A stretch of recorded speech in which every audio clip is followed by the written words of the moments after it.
When the notification appeared on Sarah Mitchell's phone, she thought it was a cruel glitch, some kind of digital ghost, because the message said that Emma's teddy bear, Mr. Snuggles, the pink stuffed bear her 5-year-old daughter carried everywhere, was 9 feet away. But Emma had been missing for exactly 1 year, 365 days. And the signal, that impossible, heartbreaking signal, was coming from inside Sarah's own house. More specifically, from beneath the basement floor. What Sarah found in that crawl space would prove that the entire year-long search, the massive wilderness rescue operation, the grief counseling, the sleepless nights, all of it had been pointed in exactly the wrong direction from the very beginning. Before we dive into today's story, drop a comment letting us know where you're watching from, and make sure to subscribe to Seek Stories for more mysterious disappearance cases. The smell of industrial-strength cleaner hung heavy in the June air, sharp and chemical, the kind that promises to erase everything but somehow makes the memories more vivid. Sarah Mitchell stood in the center of what used to be the master bedroom of her house in suburban Seattle, Washington. The afternoon sunlight cut harsh rectangles across the bare hardwood floors. The curtains were gone. The furniture was gone. Everything that had made this a home was gone. It was June 14th, 2023. Exactly 1 year ago today, her daughter had vanished. Downstairs, Sarah could hear the muffled voice of Patricia, the real estate agent, finalizing paperwork with the buyers. A young couple whose excitement felt like a personal insult. The closing. The word felt sharp in Sarah's mind. This was the final thread connecting her to the life she'd built. The life that had shattered exactly 12 months ago on a Friday afternoon that had started out so ordinary it was almost offensive. Sarah was 32 years old, an elementary school nurse with steady hands and a calm demeanor that parents trusted. She had blonde hair usually pulled back in a practical ponytail, and the kind of tired eyes that came from a year of crying in parking lots and pretending to be functional. Before Emma disappeared, she'd been good at her job. She'd been good at being a mom. She'd been good at rebuilding her life after the divorce from Mike. Now she wasn't sure what she was good at anymore. Surviving, maybe, barely. The timeline of that day was burned into her brain, repeated endlessly in police interviews and therapy sessions. Mike Mitchell, her ex-husband, the divorce finalized just 3 months before the incident, had picked up Emma from Little Sprouts Kindergarten in the Ballard neighborhood for his scheduled custody weekend. It was a Friday, bright and deceptively normal. Sarah could picture it too easily. Emma skipping out of the school doors, her gray shirt with the textured pink heart slightly askew, her vibrant pink tights clashing wonderfully with her denim skirt, and clutched tightly in her small arms, as always, was Mr. Snuggles. The pink teddy bear she'd had since she was 2 years old, worn soft from constant hugging, one eye slightly loose. The CCTV footage from the school parking lot confirmed it. 3:15 p.m. Emma climbed into Mike's black SUV. Mr. Snuggles pressed against her chest. They pulled out of the parking lot, Emma waving at her teacher through the window. And then they were gone. 6 hours later, Mike's SUV was found 50 yards off Highway 20, wrapped around a cluster of Douglas firs on a remote, winding mountain road east of North Bend. It was a stretch of highway that led deep into the Cascade foothills, a place Mike had no reason to be. The vehicle was mangled, the front end completely destroyed, airbags deployed, glass everywhere. Mike had survived. He was pulled from the wreckage by firefighters with serious injuries including head trauma and fractures, and a story that offered nothing but silence. The doctors called it retrograde amnesia. A clean slate, they said, their voices carefully neutral. From the moment he drove away from the kindergarten, Mike claimed his memory was just gone. He didn't remember the drive. He didn't remember why he was on that road. He didn't remember the crash. And he didn't remember where Emma was. Emma was simply gone. No trace of her at the crash site. No pink teddy bear snagged on branches. No small footprints in the soft earth beside the road. No blood except Mike's. Nothing. Search and rescue teams had combed the area for weeks. Helicopters with thermal imaging flew grid patterns over hundreds of square miles of dense forest. Volunteers walked shoulder to shoulder through underbrush, calling her name until their voices gave out. Cadaver dogs were brought in. Nothing. The investigation had wavered between two agonizing possibilities.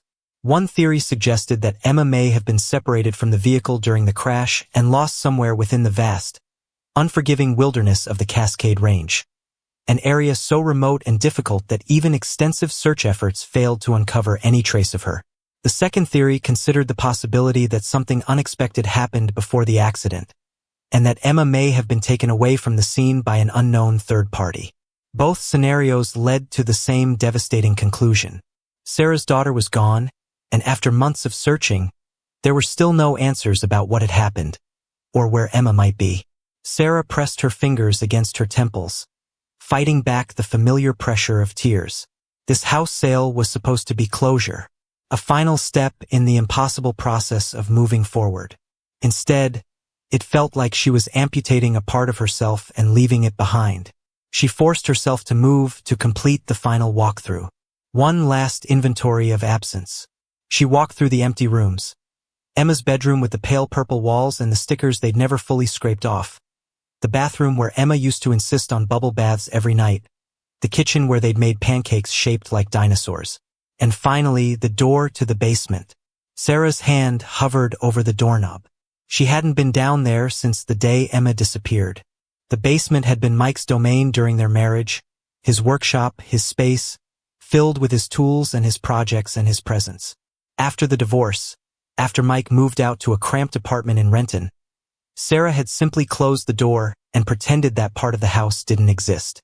But the buyers wanted the house empty, everything cleared out. Sarah opened the door. The wooden steps creaked under her weight as she descended.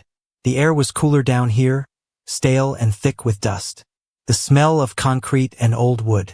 The single bulb overhead cast weak, yellowish light that created more shadows than it eliminated. Mike's old workbench still dominated one wall, covered in a layer of dust. Boxes she'd been meaning to sort through for a year were stacked haphazardly in the corner. The furnace hulkied in the back, silent in the June warmth. Sarah was halfway across the basement, mentally cataloging what needed to be hauled away, when her phone vibrated in her back pocket. She pulled it out, expecting a text from Patricia asking if she was almost done. But it wasn't a text. It was a notification from the Find My app. The screen read, "Mr. Snuggles detected nearby." Sarah stopped breathing. The basement seemed to tilt slightly, the walls pressing in. Her vision tunneled. For a moment, she thought she might be having a stroke. This couldn't be real. Mr. Snuggles. Emma's teddy bear. The one Sarah had secretly sewn an Apple AirTag into the back seemed 9 months before Emma disappeared. Back when the custody dispute with Mike was getting uglier. When Mike's behavior was becoming increasingly erratic and Sarah had been terrified he might try to take Emma and run. The AirTag was a small insurance policy, a way to track Emma's movements if the worst happened. And then the worst had happened. But the AirTag had never pinged. Not once in 12 months. The police had tried to track it during the initial search. They'd used helicopter-mounted equipment. They'd had tech specialists trying to locate the signal. Nothing. The assumption had been that the bear was destroyed in the crash, or the battery had died, or it was buried somewhere too deep for the signal to reach. It was gone. Emma was gone. The AirTag was just another piece of lost hope. But now, standing in her basement, Sarah's phone was telling her that Mr. Snuggles was nearby. Close. Right here. Her hands shook so violently she nearly dropped her phone. She unlocked it with trembling fingers, her heart hammering against her ribs so hard it actually hurt. She opened the Find My app fully. The map interface appeared, then zoomed in, the familiar blue dot representing her location pulsing steadily. And then, another dot appeared. Green. Vibrant, impossible green. Connecting. The seconds stretched into eternities. The silence of the basement felt heavy, expectant, like the house itself was holding its breath. Then the screen updated. A large white arrow appeared, pointing forward across the basement. Below it, text, 25 feet ahead. Sarah's mouth went dry. Her legs felt disconnected from her body as she took a step forward, deeper into the basement, toward the back wall where the old furnace crouched in the shadows. The distance indicator updated as she moved. 18 feet ahead. She walked slowly, dreamlike, the concrete floor cold through her sneakers. The arrow remained steady, pointing toward the back corner of the basement, the area she'd always avoided because it was Mike's space, filled with his tools and his paranoid projects. 12 feet ahead. She reached the furnace, its bulk casting a deep shadow across the floor. The arrow swiveled slightly, pointing now to the right, toward the corner where Mike used to keep his toolbox and his hunting gear from the trips he'd take with his father up in the mountains. 9 feet ahead, and then the arrow pointed straight down, at the floor. Sarah looked down at the smooth concrete beneath her feet. The signal was strong, unwavering. The bear wasn't just somewhere in the basement. It was under the basement, beneath the floor. For a moment, Sarah couldn't process it. The impossibility of it crashed against the undeniable evidence on her phone screen. How could Emma's bear be under the floor? Why would it be here in this house, when Emma had been with Mike when she disappeared? When the search had focused on hundreds of miles of wilderness. And then, slowly, like ice water spreading through her veins, a memory surfaced. A memory from years ago, back when their marriage was still intact, when Mike's paranoia was just a quirk rather than a warning sign. Mike had installed something down here, a hidden compartment, a secret panel.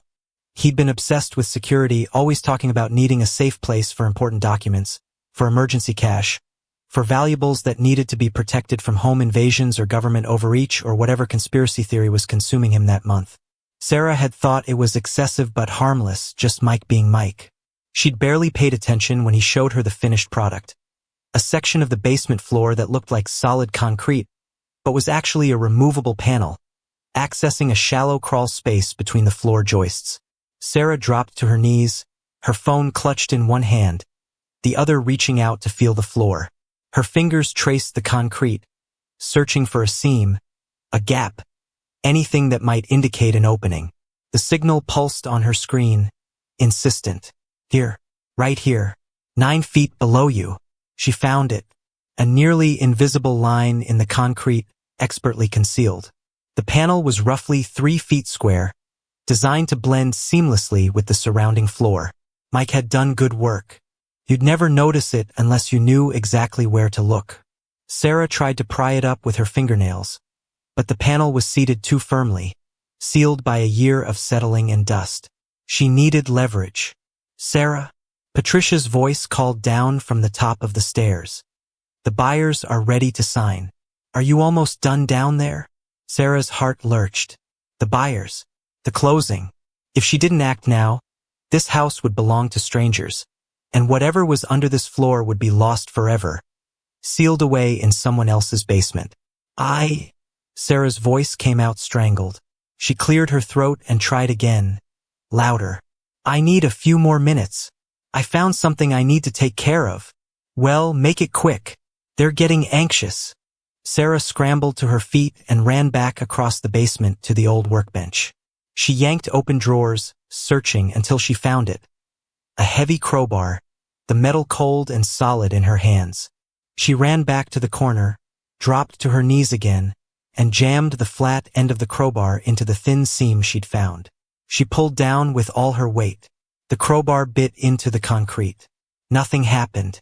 She adjusted her grip, braced her feet against the floor, and pulled harder. A bead of sweat rolled down her temple. Come on, come on.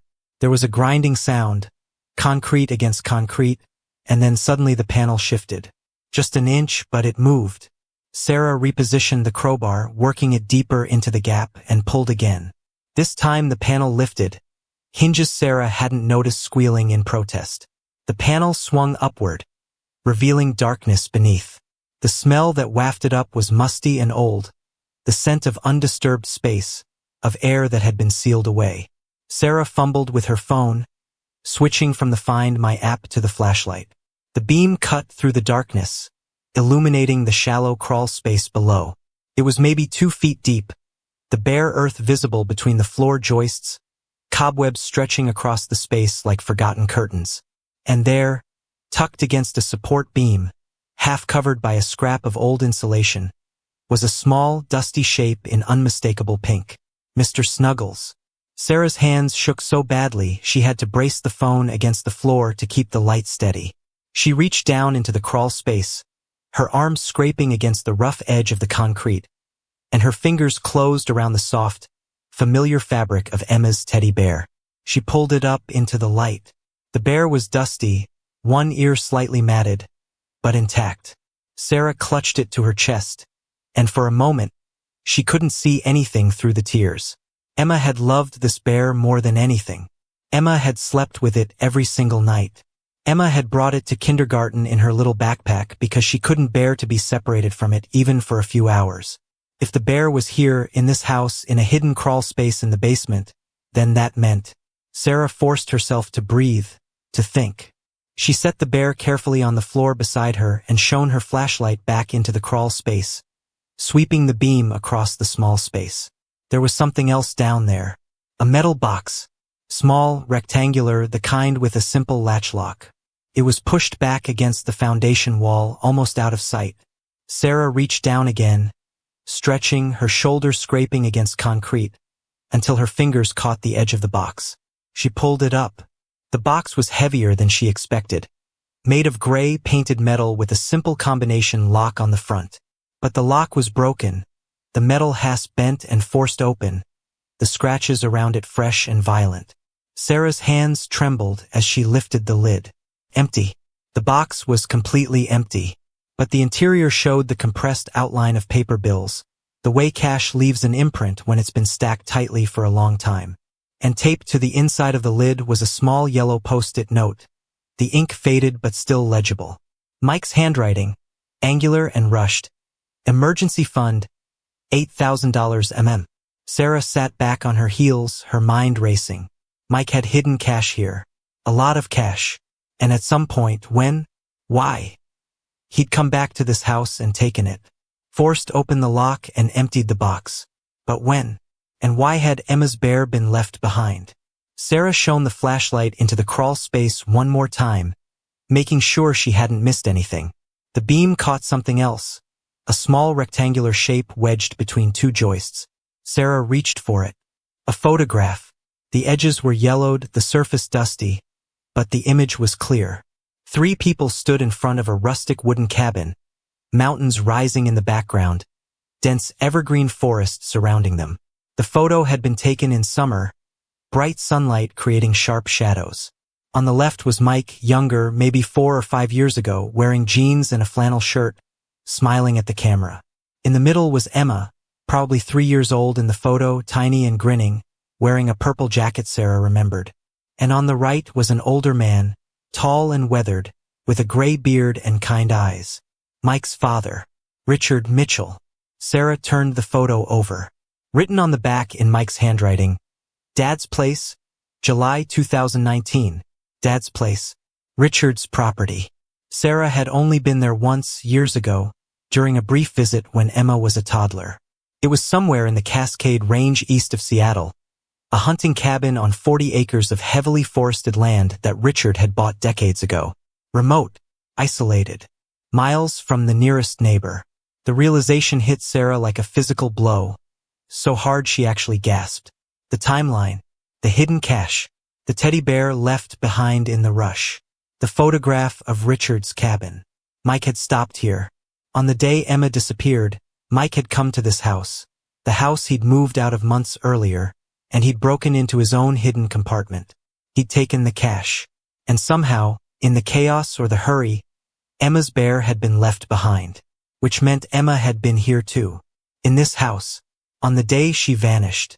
And if Mike had been planning something, if he'd needed cash and he'd been headed somewhere remote, somewhere off the grid, the cabin, Richard's cabin in the mountains, that's where Mike had taken her. Sarah's breath came in short, sharp gasps. Her hands clutched the photograph so tightly the edges crumpled. For 12 months, she'd believed her daughter was dead, lost in hundreds of square miles of wilderness. Search teams had looked in all the wrong places. They'd been searching near the crash site, near the highway, in the forests and ravines surrounding that remote mountain road. But Emma had never been there at all. Mike had planned this. He'd come to this house, retrieved his hidden cache, and driven Emma somewhere specific. somewhere he thought no one would find them. His father's property. Sarah. Patricia's voice, sharp with impatience, echoed down the stairs. The buyers are threatening to walk. What is going on down there? Sarah stood up, her legs shaky. She grabbed the teddy bear, the empty cash box, and the photograph. The sale is off, she shouted back, her voice rough but steady. Tell them the house is no longer available. What? Sarah, you can't. Call them off, Patricia. Now. I need to call the police. Sarah took the stairs 2 at a time, clutching the evidence against her chest. The impossible, damning, hope-giving evidence that changed everything. Her daughter might still be alive, and Sarah knew exactly where to find her. Detective Robert Warren arrived 45 minutes later, his unmarked sedan pulling up in front of Sarah's house with the quiet efficiency of someone who'd made this kind of house call too many times.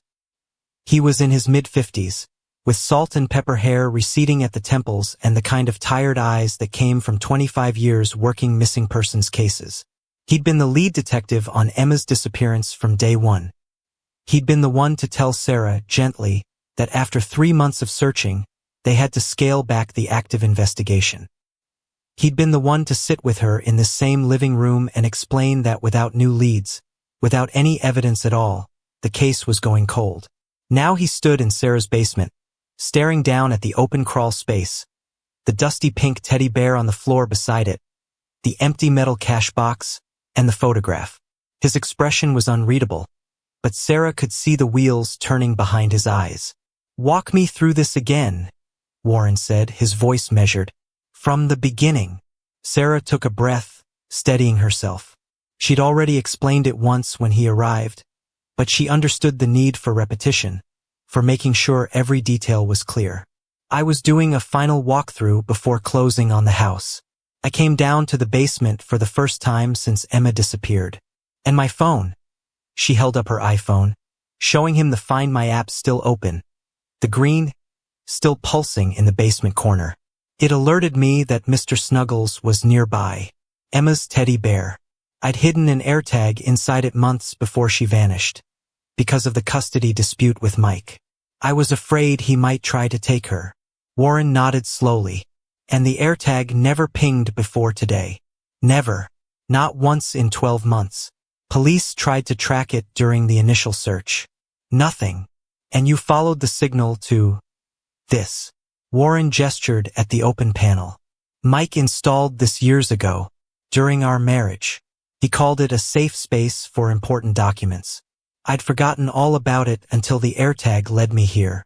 Warren crouched down, shining his own flashlight into the crawl space, examining it from different angles. And you found the bear, the cash box, and the photograph inside. Yes, the cash box was forced open, empty, but there was a note inside, in Mike's handwriting, saying it was an emergency fund. $8,000. Warren stood up, pulling out his phone and making a note. Let me make sure I understand the implication here. You think Mike came to this house on the day Emma disappeared. He broke into his own hidden compartment, took the cash, and in the process, Emma's bear was left behind. It's the only explanation that makes sense. Emma would never willingly leave Mr. Snuggles behind. She slept with that bear every night. If it's here, it means she was here. And the photograph? Sarah handed it to him. Warren examined it carefully, turning it over to read the back. Richard Mitchell, your ex-husband's father. Mike's dad. He died 6 months ago. Heart attack. He had property up in the mountains, somewhere near Snoqualmie Pass. A hunting cabin. That photo was taken there. Warren's jaw tightened slightly. Sarah had worked with him long enough over the past year to recognize that expression. He was putting pieces together, and he didn't like the picture they were forming. Detective, Sarah said, her voice shaking slightly. This changes everything, doesn't it? The whole theory about the crash, about Emma being lost in the wilderness near Highway 20. It's wrong. Mike came here first. He had a plan. He wasn't headed to some random mountain road. He was headed to his father's cabin. Warren was quiet for a long moment, still staring at the photograph. Finally, he looked up at Sarah, and his expression was carefully neutral in that way cops had when they were about to deliver difficult news. Sarah, I need you to understand something. This is significant evidence. It proves Mike made a stop we didn't know about. It suggests planning rather than impulse. But he held up a hand as Sarah started to speak.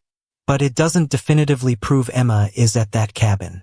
Or that she's alive. The words hit Sarah like a slap. What are you talking about? Of course she's there. Where else would Mike have taken her? We need to be careful about jumping to conclusions. Yes, Mike stopped at this house. Yes, he took hidden cash. Yes, he had access to his father's remote property. But that property has been vacant for 6 months since Richard's death. If Mike had taken Emma there, where is he now? Where has he been for the past year? Maybe he's still there, living off the grid. It's remote, right? No one would know. Warren's expression softened slightly, sympathy mixing with professional caution. Sarah, I want to believe Emma's alive just as much as you do. But we need to consider all possibilities. Mike could have used that property for other purposes. Sarah's stomach clenched. She understood what he wasn't saying. Mike could have taken Emma to that remote cabin to kill her, to bury her, to hide evidence. The cabin could be a crime scene, not a hiding place. No, Sarah said firmly. No, I don't believe that. Mike has his problems, the gambling, the lying, all of it. But he loved Emma. He wouldn't hurt her. People do terrible things when they're desperate. And based on what we discovered during the initial investigation, Mike was very desperate. Financial records showed significant gambling debts. Credit cards maxed out. Loans he couldn't repay. Which is exactly why he'd hide her, not hurt her. Sarah's voice rose, frustration bleeding through. If he was in trouble, if someone was threatening him, maybe he thought hiding Emma was protecting her. Warren studied her for a moment. Is there something you're not telling me? Some reason to believe Mike was being threatened. Sarah hesitated. She'd spent the last few hours, while waiting for Warren to arrive, going through Emma's old iPad. The one that had been synced to Mike's phone during their marriage, before he'd remembered to disconnect it. She'd found text messages, deleted but still backed up to the cloud, from the weeks before Emma disappeared. Messages from an unknown number. Threatening messages. I need to show you something, Sarah said. They sat at Sarah's kitchen table, Emma's iPad between them. Sarah had already opened a series of saved screenshots. Messages she'd preserved carefully, afraid they might be lost. Warren read through them in silence, his expression growing darker with each one. The messages came from an unknown number and stretched across several weeks. What began as demands related to unpaid money quickly escalated into increasingly aggressive warnings.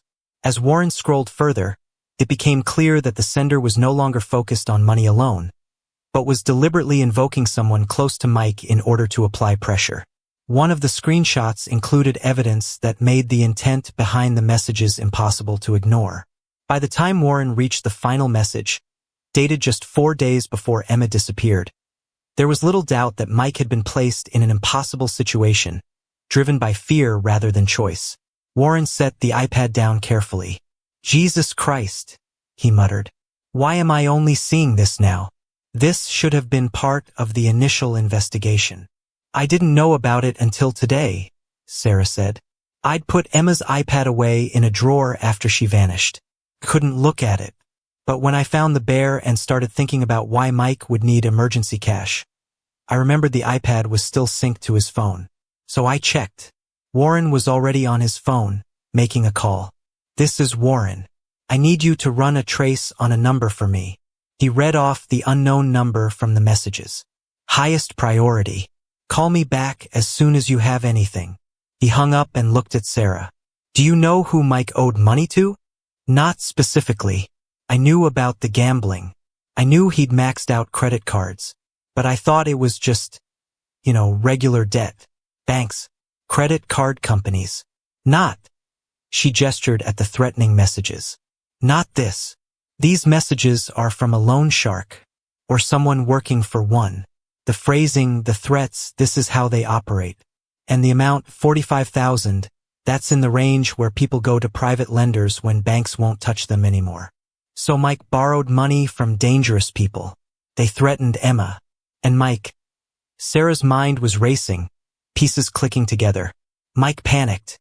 He thought they were going to kidnap her, hurt her, use her to force him to pay. So he decided to hide her first. At his father's cabin, Warren finished. Remote. Off-grid. Somewhere these people wouldn't know to look. And the crash, Warren thought for a moment, could have been staged. Create a story, a tragedy, that explains Emma's disappearance without pointing to Mike. If everyone thinks she's dead or lost in the wilderness, no one's looking for her at a cabin 100 miles away. Sarah felt a surge of hope so intense it almost hurt. Then she could still be alive. Mike could still be hiding her there, keeping her safe from whoever these people are. Warren held up a cautioning hand. It's possible. But Sarah, you need to prepare yourself. Even if this theory is correct, even if Mike took Emma to protect her from loan sharks, a year is a long time. That property has no electricity, no running water beyond a well. It's meant for weekend hunting trips, not long-term living. And Richard has been dead for 6 months, which means if Mike was relying on his father for support, for supplies. Stop, Sarah said quietly. Please, I need to believe she's alive. This is the first real lead we've had in 12 months. Don't take it away from me by listing all the ways she might still be dead. Warren's phone buzzed. He looked at the screen, then answered immediately. Warren. He listened for a moment, his expression darkening. You're sure? Yeah, send me everything you've got. Thanks. He hung up and met Sarah's eyes. The number traces back to a burner phone, purchased with cash. But my guy ran the pattern of calls, cross-referenced with known criminal enterprises in the Seattle area. He's 90% certain it belongs to an organization run by a man named Viktor Kozlov. He's a loan shark, operates in the Seattle area, known for predatory lending and violent collection methods. Violent, Sarah repeated, the word tasting like ash. He's been investigated multiple times, but witnesses don't tend to testify. If Mike owed money to Kozlov and Kozlov's people threatened Emma, then Mike had every reason to believe the threat was real. Sarah stood up abruptly, her chair scraping against the kitchen floor. Then we need to get to that cabin. Now, tonight. If Emma's there. Sarah, sit down. Warren's voice was firm but not unkind. We can't just rush up there. We need to do this right. I need to get a warrant to search the property. I need to coordinate with the local sheriff's office. Since the cabin is outside Seattle jurisdiction, we need to bring tactical support in case Mike is there and decides to resist. That could take days. It'll take until tomorrow morning at the earliest. I'll make calls tonight, explain the urgency, but we have to follow procedure. If we go in wrong and Mike is there, he could run. Or worse. What's worse than running? Warren didn't answer, but his expression said enough. If Mike was cornered, if he believed he was about to be arrested and separated from Emma, there was no predicting what he might do. Tomorrow morning, Sarah said, her voice hollow. That's the best you can do. That's the fastest I can do it legally, Warren corrected. And Sarah, I need your word that you're not going to try to go up there yourself. If Mike is there, if he's been living in paranoid isolation for a year thinking loan sharks might find him at any moment, and you show up unannounced. I understand, Sarah said, though every fiber of her being was screaming to get in her car right now and drive to those mountains. I'll wait. Warren studied her skeptically. I'm going to have an officer sit outside your house tonight. For your own protection. To make sure I don't leave, you mean? That too, Warren admitted. He stood up, gathering the iPad and the photograph. I'm taking these as evidence. The cash box and the bear too. I'll have them processed tonight. The bear is Emma's. I want it back. You'll get it back, Warren promised. After this is over. One way or another. After Warren left, after the patrol car parked conspicuously across the street, after the real estate agent called 3 times demanding an explanation for the canceled sale, Sarah sat alone in her dark living room and did something she hadn't allowed herself to do in 12 months. She let herself hope. Emma might be alive. Might be just 100 miles away, in a cabin in the mountains, waiting. Maybe scared, maybe confused about why they'd been hiding for so long.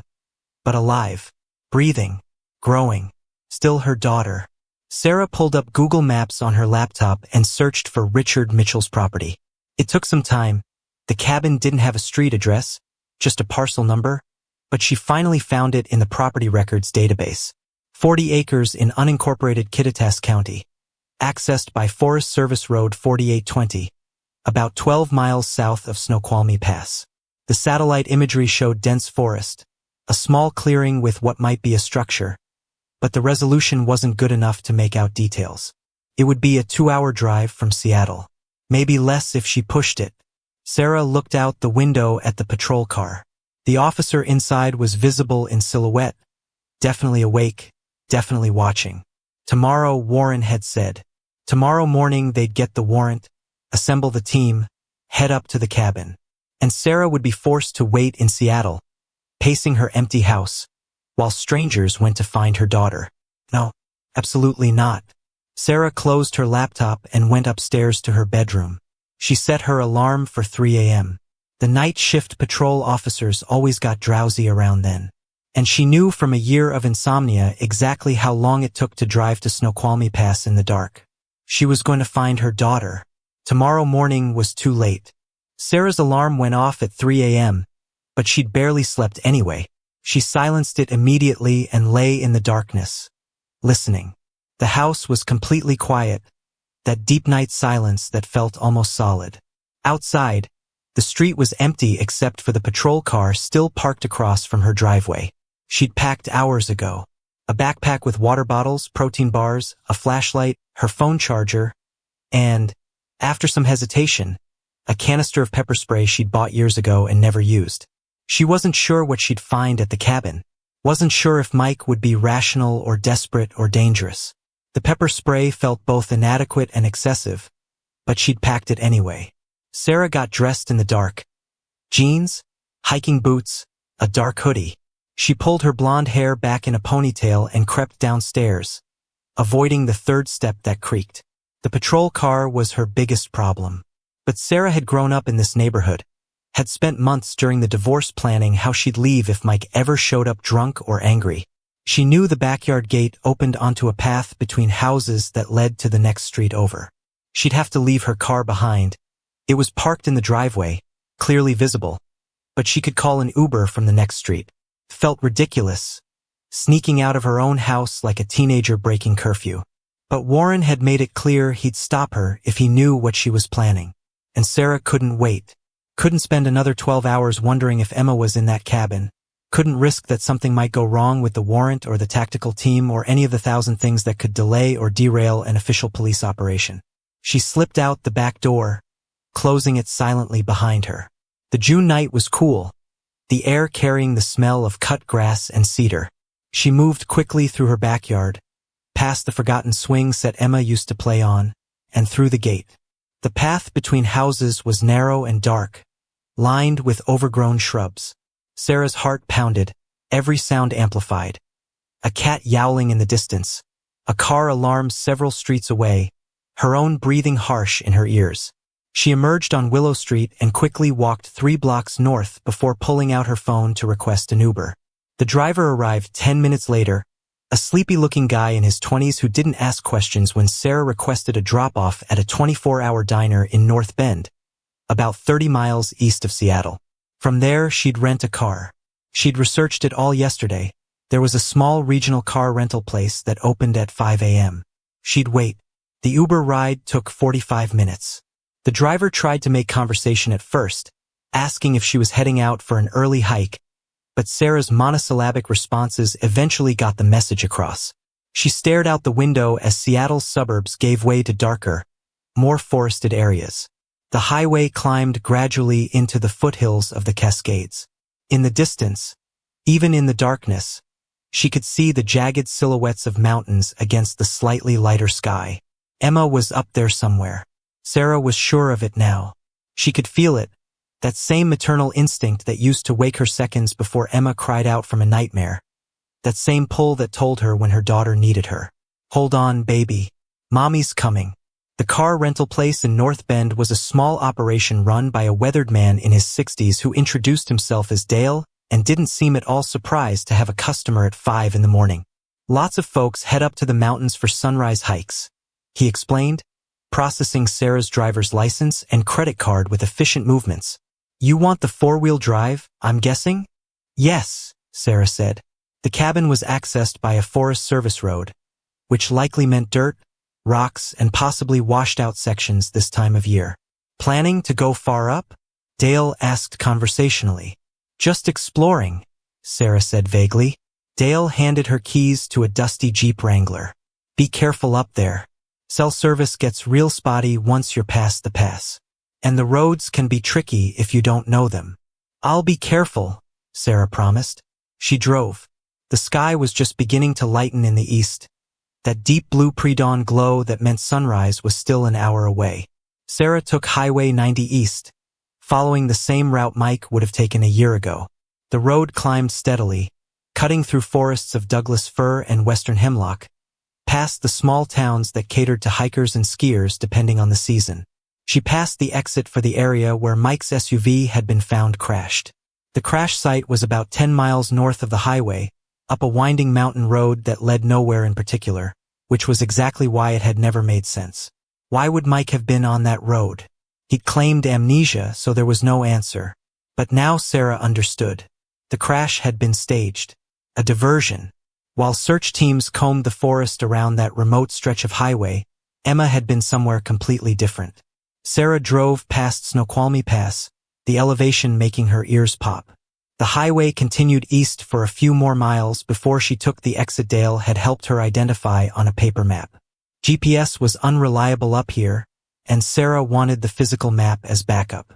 Forest Service Road 4820 was marked by a small brown sign that would be easy to miss. Sarah turned onto it and immediately understood why Dale had recommended 4-wheel drive. The road, if it could even be called that, was rutted dirt and gravel, narrow enough that Sarah wasn't sure what she'd do if she met another vehicle coming the other way. Dense forest pressed in on both sides, Douglas fir and western red cedar creating a canopy overhead that blocked most of the growing dawn light. She drove slowly, the Jeep bouncing over ruts and rocks. According to the map, Richard's property was about 12 miles up this road. 12 miles that felt like 50. The forest seemed to get darker and denser the further she went. The trees older and more massive, their trunks thick with moss. Sarah's hands were white-knuckled on the steering wheel. What was she going to do when she got there? Knock on the door? Call out? Mike could be armed. He'd been a hunter, had gone on trips with Richard. There could be rifles in the cabin. But Emma was there. Sarah was certain of it. And whatever happened, she had to see her daughter. Had to know Emma was okay. After what felt like hours but was probably only 30 minutes, Sarah spotted something that made her heart jump. A vehicle track branching off the main forest road, even narrower than the road she'd been following. 2 ruts through the undergrowth, grass growing high between them, and attached to a tree at the entrance, a weathered wooden sign, "Private property R. Mitchell, no trespassing." This was it. Sarah pulled the Jeep off the road, parking it behind a thick cluster of huckleberry bushes where it wouldn't be immediately visible to anyone driving past. She killed the engine and sat in the sudden silence, her heart hammering. The forest around her was absolutely still. No bird calls, no rustling of animals, just the faint whisper of wind through the high branches. The smell of pine and damp earth filled her nose as she opened the door and stepped out. Sarah shouldered her backpack and looked down the narrow track. The cabin was somewhere ahead, maybe a quarter mile according to the property records. She couldn't drive any further without announcing her presence. The sound of a vehicle engine would carry in this silence. She'd have to go on foot. Sarah started walking, staying to the side of the track where the undergrowth provided some cover. The morning light was stronger now, that golden hour before full sunrise when everything seemed to glow. Dew clung to the ferns and huckleberry bushes, soaking the legs of her jeans. The air was cool and smelled of cedar and moss. With every step, Sarah's mind spun through possibilities. What if Emma wasn't here? What if Warren was right and she'd built up hope for nothing? What if the cabin was empty, abandoned, with no sign that anyone had been here for months? No, she couldn't think like that. The evidence all pointed here. The cash box, the photograph, the threatening messages. Mike had come here. He was hiding Emma here. He had to be. The track curved gently through the forest, following the contour of the land. Sarah moved as quietly as she could, though she wasn't practiced at stealth, and every snapped twig sounded like a gunshot in the silence. Her breath came quick and shallow, adrenaline making her hands shake. And then she saw it. Through a gap in the trees, a structure. The cabin. It sat in a small clearing, maybe 50 feet across, surrounded by towering evergreens. The cabin itself was rustic, built from rough-hewn logs that had weathered to a silver gray. A steep pitched roof to handle snow load, a small covered porch, 2 windows visible on the front face. Moss grew on the north side of the roof, and the whole structure had that settled-in look of something that had been here for decades. And from the metal chimney pipe, a thin thread of smoke rose into the morning sky. Someone was inside. Sarah's legs nearly gave out. She grabbed a tree trunk for support, her vision swimming with relief and terror and desperate hope. Smoke meant a fire. Fire meant someone living here, not just passing through.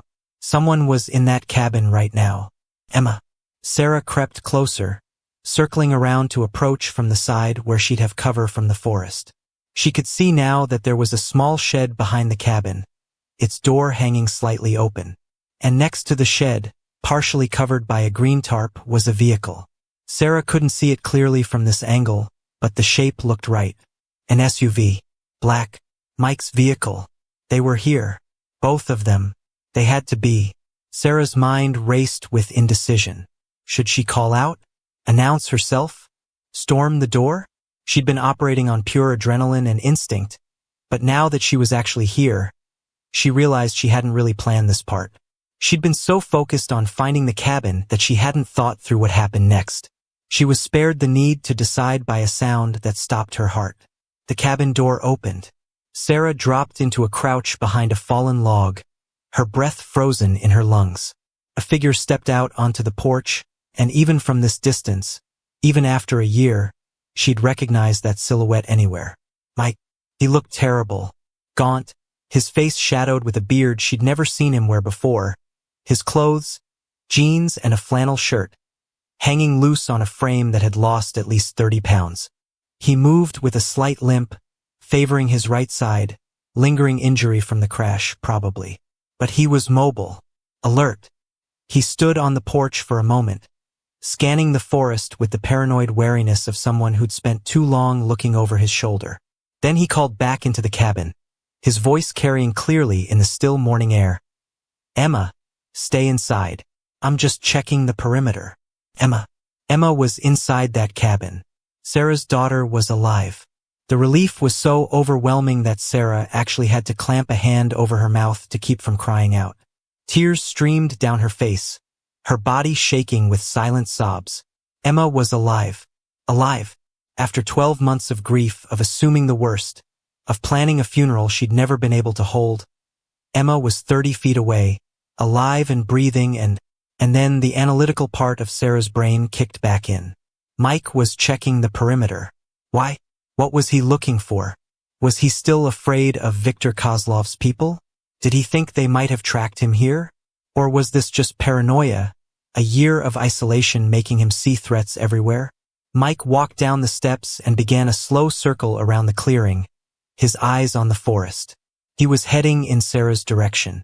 Sarah pressed herself flat behind the log, barely breathing. Mike walked closer, his footsteps crunching on the fallen pine needles. He was maybe 20 feet away now. 15. 10.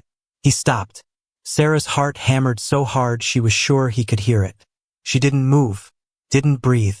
I know someone's here, Mike said quietly, and Sarah realized with a jolt that he was talking to her.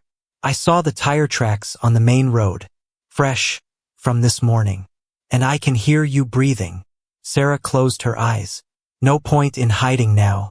She slowly stood up, her hands raised in a non-threatening gesture. Mike spun to face her, and for a moment, they just stared at each other across the small distance. His eyes widened in shock, then fear, then something that might have been resignation. "Sarah," he said, his voice hoarse. "How did you?" "I found Emma's bear," Sarah said, her voice surprisingly steady despite the tears still streaming down her face. "In the basement of the house. In your hidden compartment. Along with the empty cash box and the photograph." Mike's face crumbled. He looked suddenly older, exhausted, defeated. "You weren't supposed to find that. No one was supposed to find that." "Mike, where is Emma? Is she okay?" "She's..." Mike glanced back at the cabin, then returned his gaze to Sarah. "She's fine. She's healthy. I've kept her safe." "Safe?" Sarah's voice rose despite herself. "You kidnapped her. You let me think she was dead for a year. Do you have any idea what you've put me through?" "I didn't have a choice." Mike's voice cracked. "You don't understand what was happening. Who was threatening her?" "Viktor Kozlov," Sarah said. "I found the messages, Mike. The threats. I know about the gambling debts. I know they threatened to take Emma." Mike's expression shifted to surprise, then something like relief. "Then you understand. I had to hide her. They were going to kidnap her, Sarah. Use her to force me to pay money I didn't have. They sent me a picture of her at school. They knew her schedule. They were watching her." "So you staged the crash," Sarah said. "Made everyone think she was lost or dead so Kozlov's people would stop looking." "I didn't plan the crash," Mike said, and for the first time, his voice held a note of genuine emotion. "I mean, I planned to make it look like an accident, but I didn't plan to actually get hurt that badly. I thought I'd just, I don't know, run the car off the road, make it look good, then walk away. But I misjudged the curve, went over harder than I intended, and..." He gestured at himself. "I woke up in the hospital with actual amnesia for the first few days. And then when my memory came back, I realized, what could I say? Sorry, Emma's fine. She's hidden at my dad's cabin? They would have arrested me, taken her away, put her back where Kozlov could find her. So you've been hiding here for a year, living off what? Dad's property had emergency supplies. Canned food, rice, beans. We hunt. We fish. The well works. It's not comfortable, but we're surviving." Mike's voice dropped. "And then Dad died 6 months ago. Heart attack. I buried him on the property. And after that, it was just..." He made a helpless gesture. "I didn't know what to do. I couldn't come back without admitting what I'd done. But I couldn't keep Emma here forever. She should be in school, with friends, living a normal life. I've been trapped, Sarah. We've both been trapped." Sarah wanted to scream at him, wanted to rage about the year of grief he'd put her through, the funeral she'd almost planned, the nights she'd woken up sobbing. But before she could say anything, a small voice called out from the cabin. "Daddy? Who are you talking to?" And then Emma appeared in the doorway. She was taller. That was Sarah's first thought. Emma had grown in the past year, her legs longer, her face losing some of its toddler roundness. Her blonde hair was cut short, badly, like Mike had done it himself with kitchen scissors, and she was wearing clothes that were clearly meant for camping, jeans and a flannel shirt too big for her, rolled at the sleeves. She looked healthy if thin. No obvious signs of abuse or neglect. But the way she looked at Sarah, curious, confused, but not immediately recognizing, that broke Sarah's heart in a way she hadn't prepared for. "Emma," Sarah breathed. She took a step forward. Emma's face changed then. A flicker of recognition, uncertainty, and then, "Mommy." The word was tentative, almost a question. But it was enough. "Yes, baby. Yes, it's Mommy." Emma's eyes widened. And then she ran. Not away from Sarah, but toward her, with all the desperate speed of a 6-year-old who just realized something impossible had happened. She crashed into Sarah's arms with enough force to nearly knock Sarah over, small arms wrapping around Sarah's neck in a stranglehold. "Mommy, you're okay. You're okay." Emma was crying, her face buried against Sarah's shoulder. "Daddy said you were sick and we had to hide until you got better, but I missed you so much and I wanted to call you, but Daddy said we couldn't," and Sarah sank to her knees, holding Emma against her chest, and sobbed. Great, heaving sobs that shook her whole body. Emma was real, solid, warm, alive. Her daughter was alive and in her arms, and nothing else mattered. I'm not sick, baby. I was never sick. I've been looking for you every single day. Every single day, do you understand? Mommy never stopped looking. Emma pulled back slightly, her small face streaked with tears, confusion evident in her eyes. But Daddy said, "Your daddy was wrong," Sarah said gently. She smoothed Emma's badly cut hair back from her face. "We can talk about all of it later. Right now, I just need to hold you." They stayed like that for a long moment, Sarah kneeling in the dirt of the clearing, Emma clutched against her chest, both of them crying. In Sarah's peripheral vision, she could see Mike still standing there, watching them, his own face wet with tears. And then Sarah heard it, the distant but unmistakable sound of vehicles approaching. Multiple vehicles, engines growling as they navigated the rough Forest Service road. Mike heard it too. His head snapped up, eyes widening in panic. "Did you bring them? Did you call the police?" "I didn't," Sarah said honestly. "I snuck out. But Detective Warren probably realized I was gone. He probably." The vehicles were getting closer. Through the trees, Sarah could see flashing lights, blue and red. "They're coming for me," Mike said quietly. There was no panic in his voice now, just exhaustion, maybe even relief. "I'm going to prison, aren't I?" "Probably," Sarah said. She stood up, keeping Emma close against her side. "You kidnapped her, Mike. Even if you thought you had good reasons, you broke the law. You lied to everyone. You let me think she was dead." "I know." Mike looked at Emma, his expression full of love and regret. "Emma, sweetheart, I need you to know. I did this because I love you. I was trying to protect you. But Daddy made some bad choices, and now I have to face the consequences. Okay?"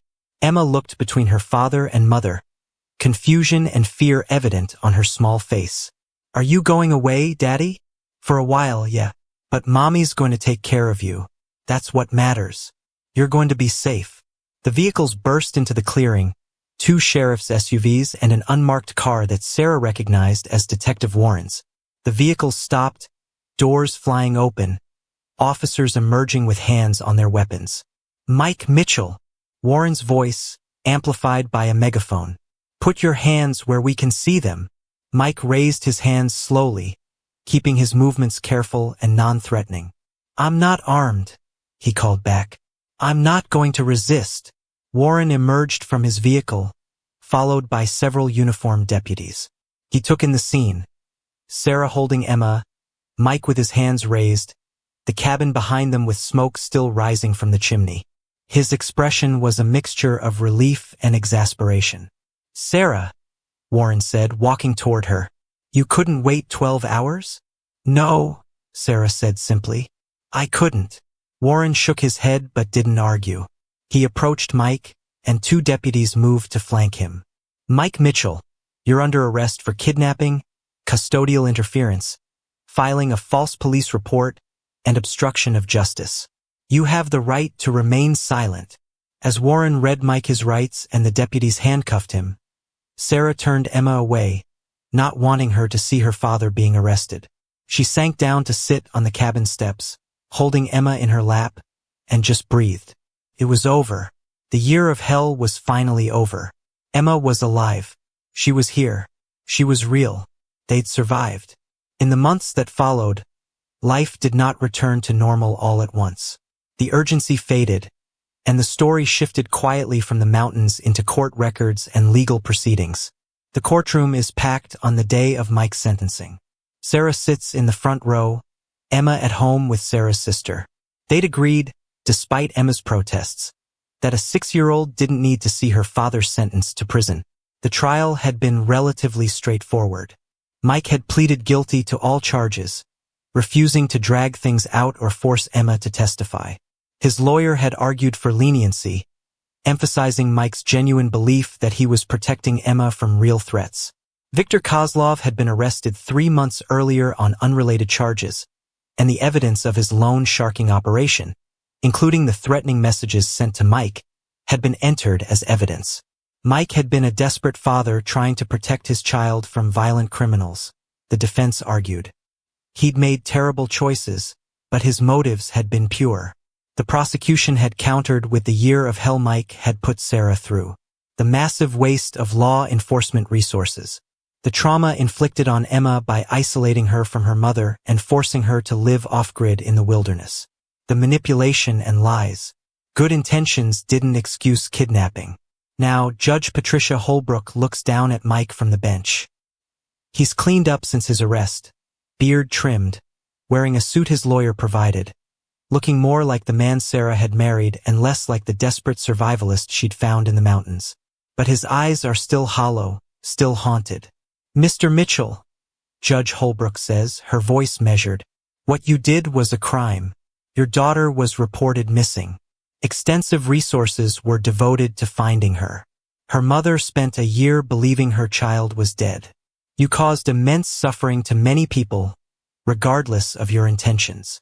Mike nods, not arguing.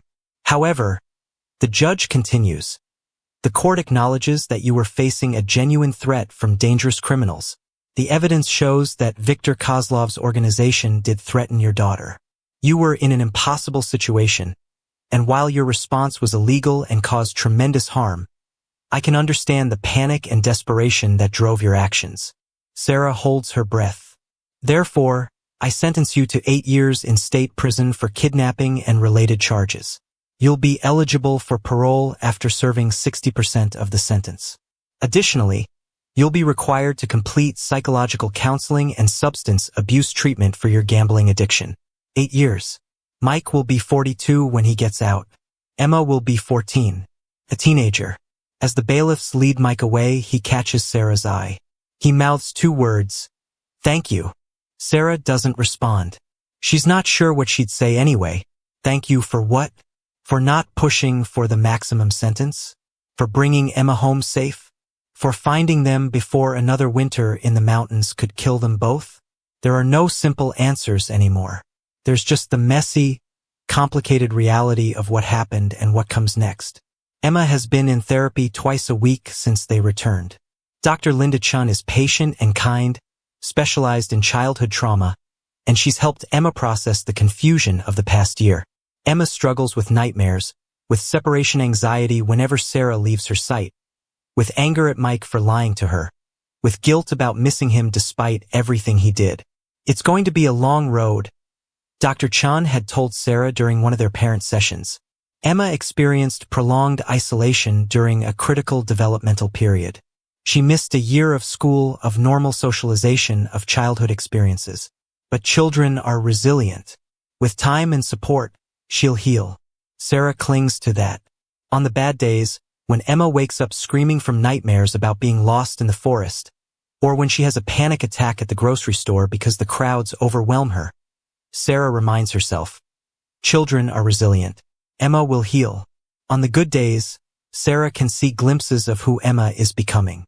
She's started 2nd grade, though she's behind academically and socially. But she's making friends, learning, laughing, growing. And every night, before bed, Emma insists on one thing. "I want Mr. Snuggles, Mommy." The pink teddy bear, returned from evidence after the trial concluded, sits on Emma's bed every night.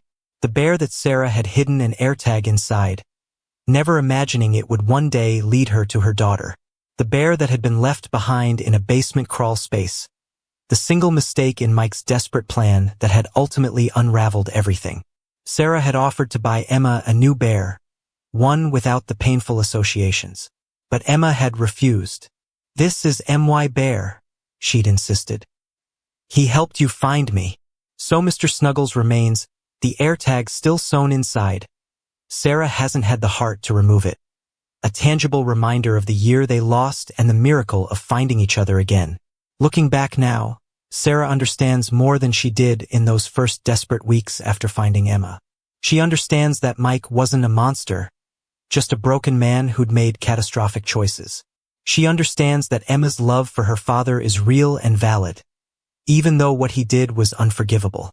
She understands that healing isn't linear, that there will be setbacks and struggles for years to come. But she also understands something else, something that keeps her going on the hardest days. Love is relentless. A mother's love, specifically, it doesn't stop at grief or death or impossible odds. It doesn't accept lost forever. It searches, perseveres. It refuses to give up. Sarah had hidden an AirTag inside a teddy bear because she loved her daughter enough to be paranoid. And a year later, that small piece of technology, that silly pink bear, had sent a signal through the darkness and led her home.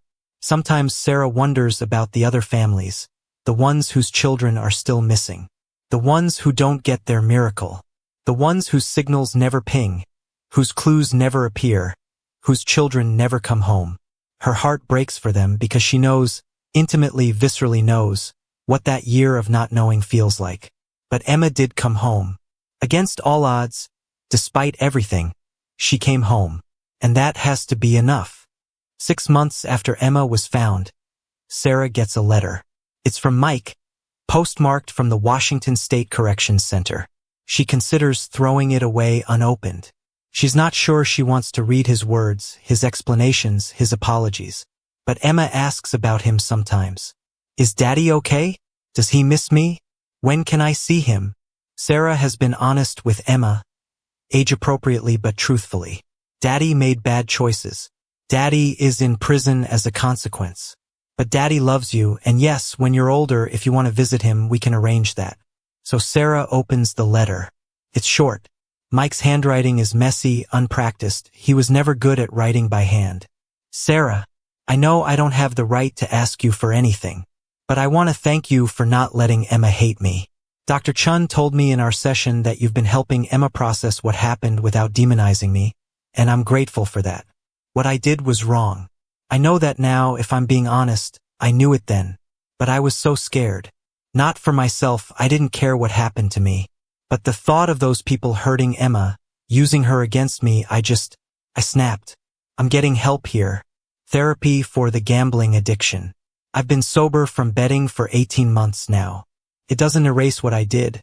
But I want Emma to know that when she's older, when she can understand, that I'm working on being better. Tell her I love her. Tell her I'm sorry. And tell her that her mommy is the bravest person I've ever known. Because you never stopped looking for her. You never gave up. You saved her when I was too broken to save myself. Mike. Sarah reads the letter twice, then folds it carefully and puts it in the fireproof safe where she keeps important documents. Someday, when Emma is older and asks harder questions, Sarah will show her this letter. We'll let her read her father's words and decide for herself what forgiveness might look like. But for now, Sarah goes upstairs to Emma's room, where her daughter is sleeping peacefully, Mr. Snuggles clutched against her chest. Sarah stands in the doorway for a moment, just watching her breathe. Grateful, exhausted, hopeful. Tomorrow they have a therapy appointment, then school, then maybe the park if Emma's feeling up to it. Small, ordinary moments that make up the slow, difficult work of healing. But tonight, Sarah just watches her daughter sleep. The daughter she lost. The daughter she found. The daughter she'll never let go of again. Thanks for watching until the end. It really means a lot. If this story caught your attention, don't forget to like, share, and drop your thoughts in the comments. I'd love to know what stood out to you most. And of course, make sure to subscribe to Seek Stories and hit the bell so you never miss the next mystery. See you soon.